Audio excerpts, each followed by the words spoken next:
So this is Wacky Anime What If. I'm in a depressed mood, though I'm going to do a video. What if Subaru made a deal with Alastor and Bill Cypher? This is how it's going to start off. We're going to start in Alastor's perspective at Hazbin Hotel.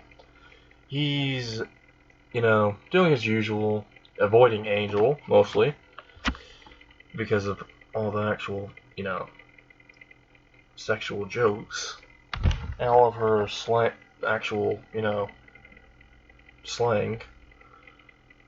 that he prefers not to pick up for being around Angel Dust. So he just goes up towards Charlotte, helps her out, and all of a sudden he feels a new presence enter hell. What's that new presence was Bill Cypher. Because in the show, this is different. We're gonna go to Bill Cypher's perspective of how he got down there. He ended up, being defeated, but instead of being sealed, he accidentally incinerated himself trying to escape. Instead of not being sealed, but, being erased, he tried to escape, but he ended up destroying himself. Which, messed up. And I'm not going to try to spoil the ending of Gravity Falls for you, so I'm not going to really tell you how he was almost erased. Just find out by watching the show, please. So he ends up in hell. And Alastor can sense that a powerful presence, just as powerful as him, is in hell. He doesn't think too much about it, until a few weeks later when he starts trying to make deals with people. But they say they've already made deals with someone else. And Alastor's like, but that's my stick. There's someone else trying to take over my show. They're trying to take my spotlight, my entertainment from me. So he tries to find Bill. And Bill is just everywhere, just doing deals with everyone, trying to get his Weird-Geddon powers back. And then he locks his eye with Alastor, who appears in front of him enraged. And they start to duke it out, and all of hell is just trembling and breaking. Everything is being destroyed. Bill just uses blue flames and starts sending them towards Alastor. Alastor just, turns into a shadow and just avoids all of it. And then Bill Cypher just tries to stop time, but Alastor's moving through. Even though he stopped time, Alastor's moving through that time. Yeah. So Bill Cypher just noticed this isn't going to really go far, but I'm going to see if I can actually catch him off guard. So Bill Cypher warps a portion of hell, into where there's gun traps and lollipops and all that stuff, which Alastor sees and is pretty weirded out, until all of a sudden he goes to look at a lollipop, and it turns into a vicious monster that tries to snap his head off. The lollipop grew eyes and giant teeth, rows of teeth, tried to fucking rip Alastor apart. Alastor just straight up was like, nope. Just snapped his fingers and a tentacle just came out and destroyed them. He destroyed the entire surroundings. And Bill, in his head, thought he was too weakened for this, so he decides to try to do a ceasefire with Alastor, which Alastor is not having. Alastor wants to end Bill, because Bill is literally taking all of his deals away from him. And that's his job. It's what he does for entertainment, anyway. So, Bill and Alastor are, still trying to duke it out. Alastor's still trying to duke it out with Bill, but then comes to an agreement that they would, both pick one human from the human realm, and they both offer services with no strings attached and see who they accept. Which they thought this would be fair. Well, at least they both thought it on the outside, but on the inside, they were thinking, we'll just give him whatever he wants, and then they'll just pick me. If I can just offer him better than what this guy can do. So they're both, in a competition, and they have Lucifer himself reside over the competition to see who wins. And Lucifer pops out an actual contract they both signed the contract, though Alastor read most of the contract, but there's a certain portion that he didn't think would ever happen. Because he's Alastor himself. It would never happen to him. And Bill just signs it because he's enraged. He's not exactly the smartest when it comes to the contracts now. Well, he is in the show, but he's just enraged, so he just signs it anyway. So, they both sign the contract. They both appear on top side in the human world. But the thing is, they're not in their own reality. They're not in the reality of Hazbin Hotel anymore. They're in Subaru's reality. Which Subaru was just walking by on his way to his high school, and Alastor and Bill both see him. Like, they're both scattered everywhere, and they both see him at the exact same time. But they just don't, go towards him, because they're like, we can pick someone else, I guess. But everyone else they pick doesn't really match up to what they want. They're not greedy enough. They don't desire as much as you'd think, really.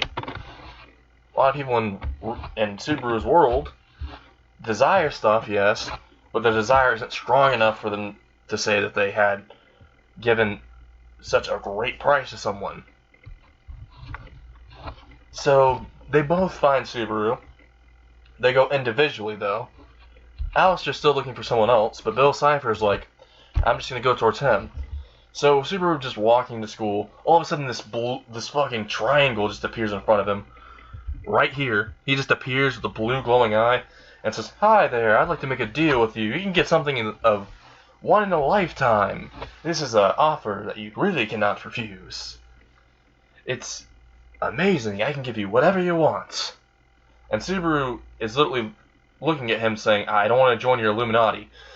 And then Bill Cypher laughs a little and says, "Well, it's not the Illuminati. If you just shake my hand, you can get whatever you desire." And Subaru's not believing this. He says, I don't believe you, buddy. And then Bill Cypher just says, "Alright, let me show you what I can do." So he sees a fire hydrant, and he points a finger at it and just turns into puppies. Turns into a puppy. Which this lady, was walking by and says, "Oh, it's a puppy." Goes up towards the puppy, tries to pet it, and then it chomps off her arm. And Subaru's fucking terrified about this, just fell to the ground, just backing up from Bill. And Bill's like, "I can give you powers that are exactly like this, or anything you want, really." Then Subaru thinks for a little bit, and on the inside he has a devious smile. He says, "Alright, but are there any strings attached?" Which Bill Cypher says, "There's no strings attached, of course." Which for the contest and the rules, it stated that you cannot have any strings attached. There has to be no strings attached to this. Just to show who can give the most. Not who can take the most. So, Subaru gets up, walks up towards him, his hand is glowing blue, just so you know, and he's about to shake his hand, which Bill is actually very happy about, because he thinks he can, beat Alastor, which, when he shakes his hand, he's very happy, and he's like, "I won the bet.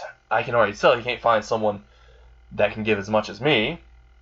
And all of a sudden, Bill Cypher feels different, but he doesn't think about it. So Bill Cypher just poofs away, goes back to the underworld at the Hazbin Hotel, and then Alastor is still up top and is trying to find someone. Subaru's walking away.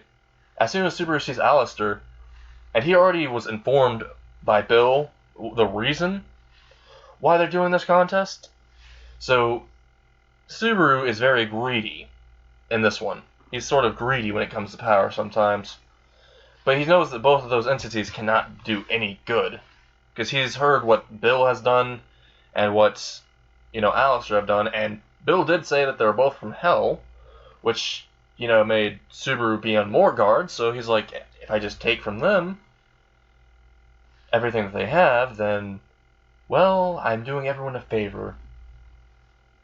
Which you'll get why he's saying that in a little bit. So Alastor can't really find anyone. And Subaru's like, maybe if I walk in front of him. So he follows Alastor and walks in front of him. And Alastor sees him, but Subaru pretends not to see him. All of a sudden, Alastor just poofs behind him and says, "Hello, hello. My dear boy, would you like some power? I can give you anything you want. I can give you the ability to manipulate shadows. I can give you the ability to make your enemies crumble. And I can do anything. I can even provide you with entertainment in the theater, or I can provide you with immense money. I can provide you with powers beyond your wildest dreams. Anything you desire, if you just shake my hand." And just to prove that it's true, because he's human before, he knows that no one's going to believe this, so he snaps his fingers and tentacles appear and they slash a tree that was next to them. Because Subaru followed him into a forest. He slashed the tree down, and then Subaru was like, oh, okay, pretending to be shocked, which Alastor is kind of in a rush because his, the actual bet ends in an hour. So Subaru extends his hand and shakes Alastor's hand, which when he's about to shake it, green fire comes out of Alastor's hand, and Subaru just shakes the hand. And Alastor grins and says, "I have definitely won that bet from that triangle guy. I can't wait to claim his soul for my own." And then all of a sudden, Alastor teleports, but once he gets to the Hazbin Hotel and sees Bill, he feels weak, really weakened. And he's wondering what's happening. And Bill is also starting to feel weakened now. And, yeah, Lucifer is looking at the contract and sees the winner's name pop up. And they say, the winner is Natsuki Subaru. And they're both like, wait, what? And they're like, who is that person and how did they win? And then he's like, it appears that the contract says that he's the human you've both made a deal with. And they're steaming mad because they picked the same target. And they realize that they just got tricked. And they asked, what did he ask for? And Lucifer smiles a little and laughs when he sees that he asked for all of their power that they both possess. Which everyone in the Hazbin Hotel is shocked that Alastor himself got tricked by a human.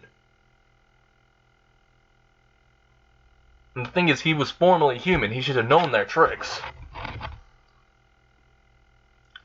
And they don't really know Bill enough to be shocked, but Bill is shocked about himself because he was tricked by humans previously. That's how he died. And now he was tricked by another human. They're both pissed, but they can't really do much because they're still weakening. Because all the power is going to Subaru. With Subaru upside is feeling all this power, and he laughs maniacally, and just says, I'm bored now. And he just, walks away. Both of them are just in Hazbin Hotel, wondering how they can fix this, and Lucifer says, there is no way to fix this. You can't burn the contract and it revert back to normal. No. Both of you are going to lose all your powers. Unless, and they say, unless what?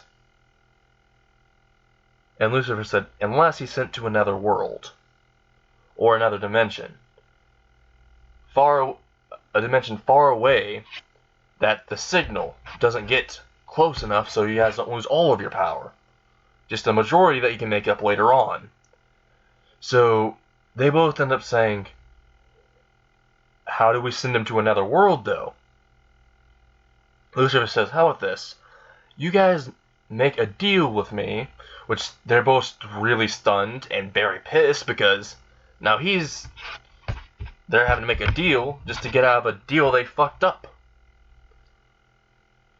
So, they both make a deal with Lucifer, which Lucifer literally smiles, because he has plans of his own later on with them.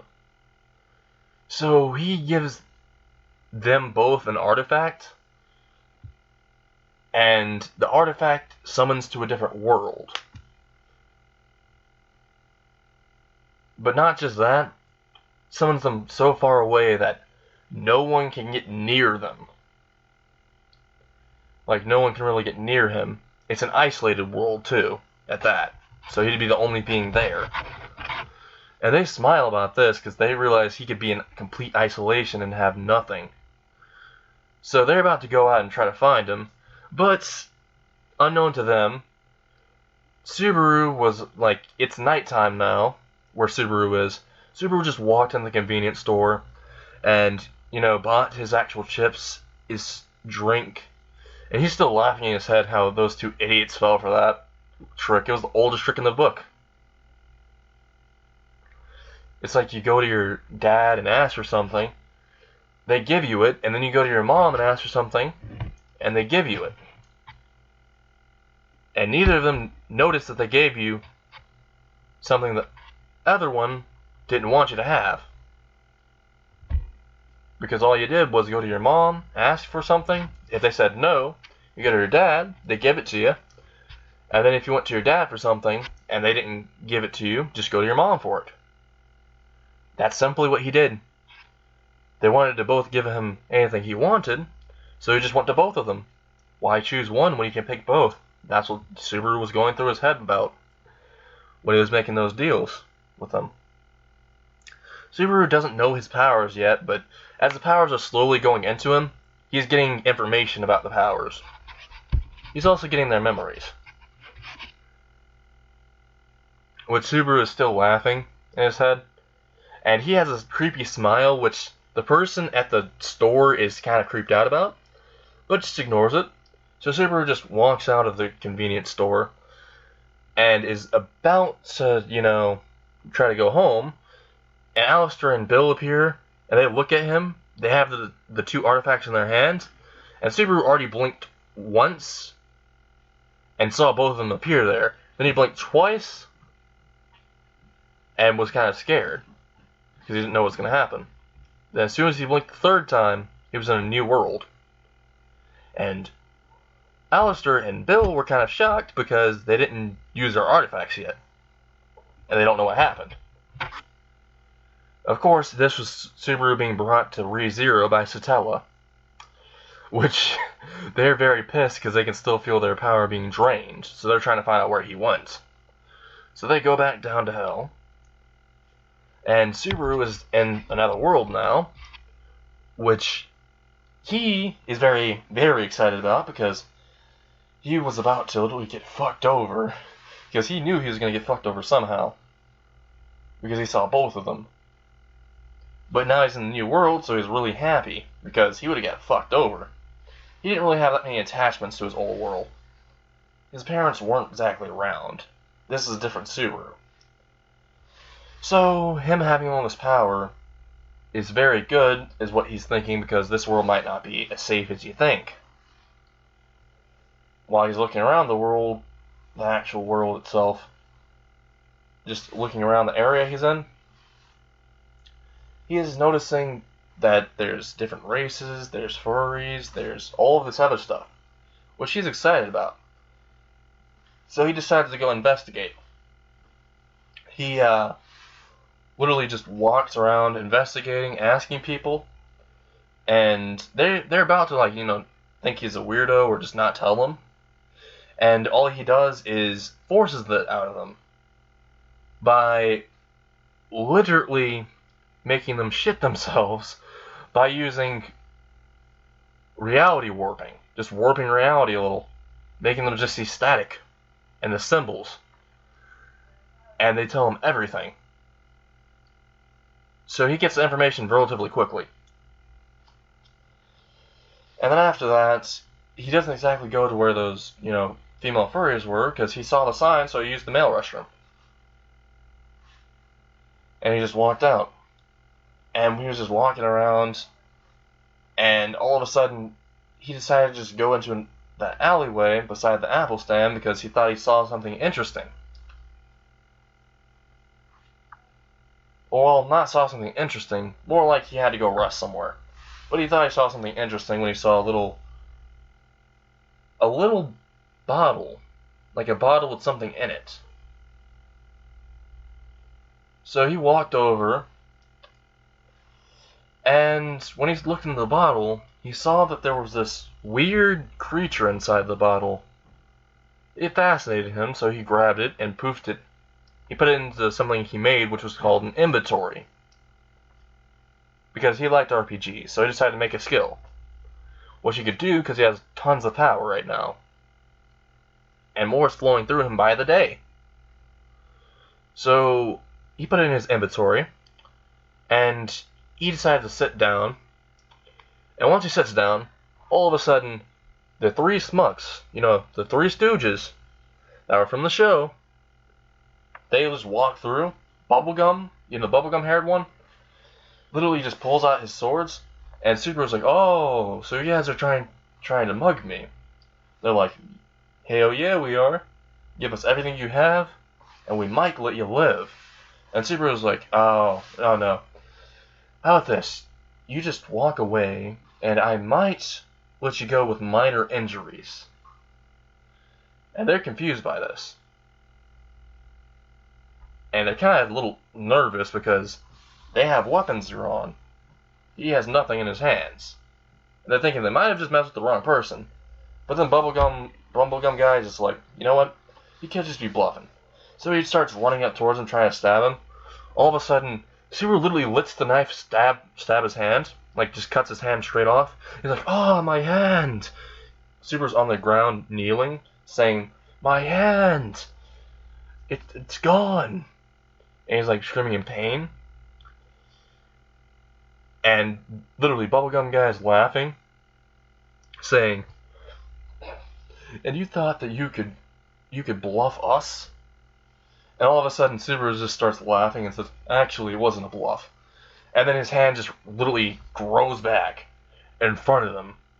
And they're all like, what the fuck? Before they can even say the word, all that he did was stand up, snap his fingers, and these tentacles came out of nowhere. They grabbed all three of them, and they slammed them together.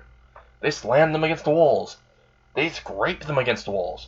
They were messed up. And then he snapped his fingers again, and the tentacles squeezed them until their internal organs were coming out of their mouth. And then they just fucking exploded. And then he ended up snapping one more time, and then the tentacles disappeared, but the portals were still there, and they popped back out with handkerchiefs and started cleaning the blood everywhere. And then after they were done, he snapped his fingers again, and the tentacles were completely gone.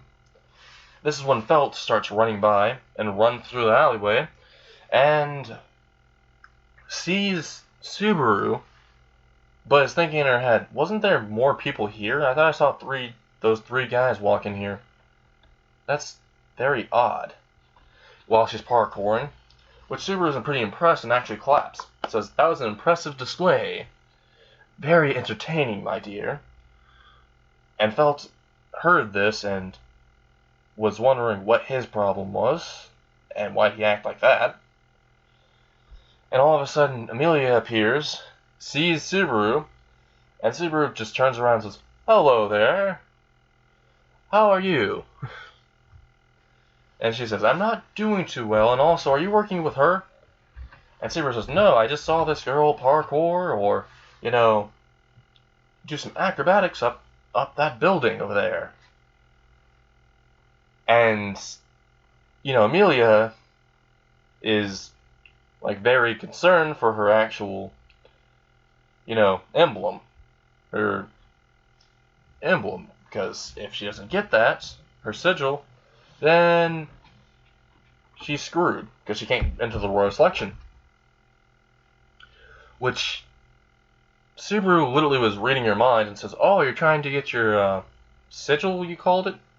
Which Emilia was little weirded out and said, wait, how did you know this? Were you actually working with? And Subaru said, no, I'm not working with her. I'm reading your mind. And Emilia's like, that's pretty fucking creepy. And then Subaru's like, I'm not creepy, I'm just very concerned. And has a devilish smile on his face. Subaru did inherit some of the personality of Alastor. And some of Bill Cypher's. So, that creepy smile literally made Emilia just have a shiver down her spine. Then Subaru said, how about this? I help you find your sigil or emblem, whatever you call it, and you provide me with some a place to stay. Which Emilia was wondering what he was about to say before, because she thought she heard entertainment, but then just said, oh, okay, because she was really desperate to get her insignia back. And then Alastor said, well, no, not Alastor, but, Subaru said, how about this? I snap my fingers and we teleport to our location. Which Emilia didn't believe him. So she literally just, said, how about we just go look for her? And Subaru was like, okay, that works out too. So they're on their search to look for Feltz. But I'm going to end it here.